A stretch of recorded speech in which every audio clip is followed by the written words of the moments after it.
अस्सलाम वालेकुम दोस्तों, मैं हूं अदनान और आप देख रहे हैं मेरा यूट्यूब चैनल अदनास गार्डन। दोस्तों, आज की इस वीडियो में मैं आपके साथ ये अपना एक रात की रानी या फिर नाइट जैस्मीन का प्लांट शेयर करने जा रहा हूं। और इसकी जो है वो ग्रोथ थोड़ी सी थमी हुई है। इसको न्यूट्रिशंस की काफ़ी ज़्यादा ज़रूरत है। इसमें फर्टिलाइज़र की जो है वो काफ़ी ज़्यादा कमी है, क्योंकि अभी जो है इस पर न्यू जो ग्रोथ आ रही है वो काफ़ी स्लो है। और जो ग्रोथ पहले से थी वो उसके लीव्स जो हैं वो येलो होकर, इनकी टिप्स येलो होकर गिरना शुरू हो गई हैं। और हमारे पोट को या फिर इस मैंने पोट को फर्टिलाइज़र दिए हुए काफ़ी टाइम हो गया है।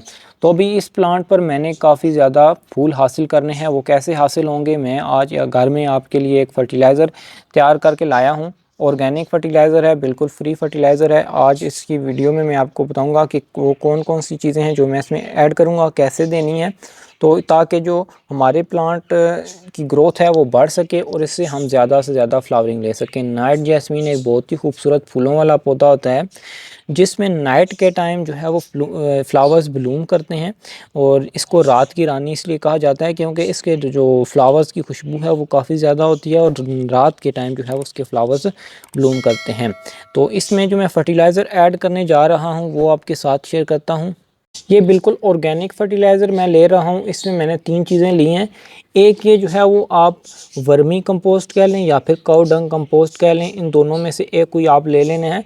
तकरीबन 200 ग्राम या 100 ग्राम भी चल जाएगा। ये मैंने काफ़ी सारे प्लांट्स के लिए तैयार की है।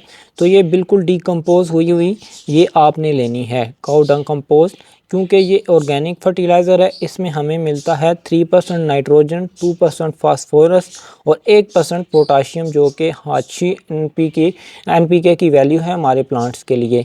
तो इसको, और दूसरी चीज़ जो मैंने इसमें यूज़ किया है, ये मस्टर्ड केक जिसे सरसों खली का जो है कहते हैं, उसका पाउडर मैंने इसमें यूज़ किया है।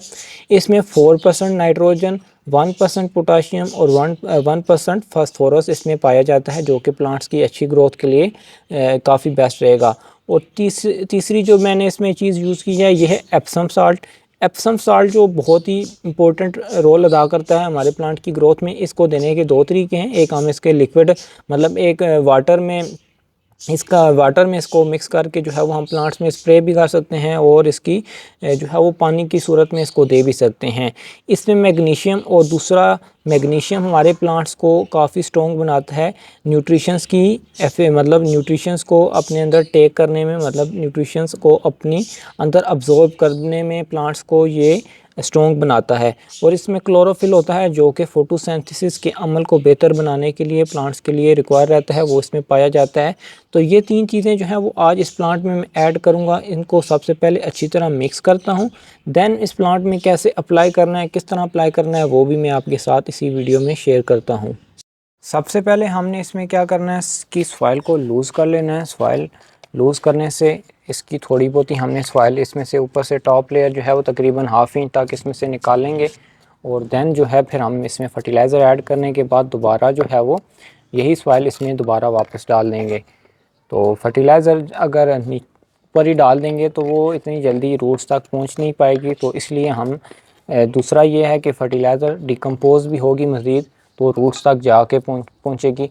तो उससे के लिए हमें पहले सॉइल के नीचे प्रेस करेंगे, तो इससे जो है वो डिकम्पोजिंग का जो प्रोसेस है वो फास्ट हो जाएगा। तो इसलिए तकरीबन ½ इंच तक की जो है वो लेयर हम इसमें से रिमूव करेंगे। ज़्यादा नीचे तक नहीं जाना, रूट सिस्टम नहीं डैमेज करना। तकरीबन ½ इंच तक लेयर जो है वो हमने इसमें से निकाल लिया है। अभी जो है फर्टिलाइज़र ऐड कितनी करनी है, तकरीबन 2 से 3 मुट्ठी हम इसमें ऐड करने जा रहे हैं। ज़्यादा भी हो जाए तो कोई इशू नहीं है, ऑर्गेनिक है। ऑर्गेनिक हमें हमारे प्लांट्स को कोई नुकसान नहीं पहुंचाती। नुकसान जो पहुंचाती है वो है केमिकल फर्टिलाइज़र। अगर केमिकल और फर्टिलाइज़र हम इसमें ऐड करते हैं तो हमारे प्लांट्स के जो है वो उसको फ़ायदा पहुँचाने के बजाय वो नुकसान पहुँचा सकती है। तो 3 एक मुट्ठी मैंने इसमें जो है वो यूज़ कर लिया। अभी वही सॉइल जो हमने इसमें से निकाली थी वो इसी में ऐड कर देंगे दोबारा, और इसको जो है वो हम उसी जगह फुल शेडी एरिया में फुल सनलाइट में प्लेस करेंगे, ताकि जो है वो इसमें जो डिकम्पोज होने का सिलसिला है वो जल्दी स्टार्ट हो और हमारे प्लांट्स को न्यूट्रिशंस जल्दी मिले, और इससे हमारे प्लांट की ग्रोथ ज़्यादा हो। और ग्रोथ ज़्यादा होगी तो हमारे प्लांट में फ्लावर ज़्यादा आएंगे। तो नेक्स्ट अपडेट मैं इसी वीडियो में दूंगा। वीडियो के साथ जुड़े रहिएगा। आफ्टर 20 डेज़ के बाद रिज़ल्ट फ्रेंड्स आपके सामने है। जिस प्लांट पर ग्रोथ नहीं हो रही थी और फ्लावरिंग बर्ड्स भी नहीं बन रही थी, अभी आप देख सकते हैं इसकी ग्रोथ में भी काफ़ी इजाफा हुआ है और आप ब्रांचेस देख सकते हैं नई नई कितनी ब्रांचेस निकल रही हैं और इसकी जो मेन ब्रांच है उसमें से भी काफ़ी सारी मल्टीपल ब्रांचेस निकल रही हैं। और आप देख सकते हैं इस पर जो है वो फ्लावरिंग भी कितनी ही ज़्यादा भी स्टार्ट हो चुकी है और इस पर बर्ड्स बन चुके हैं। चंद ही दिनों में जो है वो इस पर ज़्यादा से ज़्यादा फ्लावरिंग होगी, वो आपके साथ मैं शेयर करूँगा।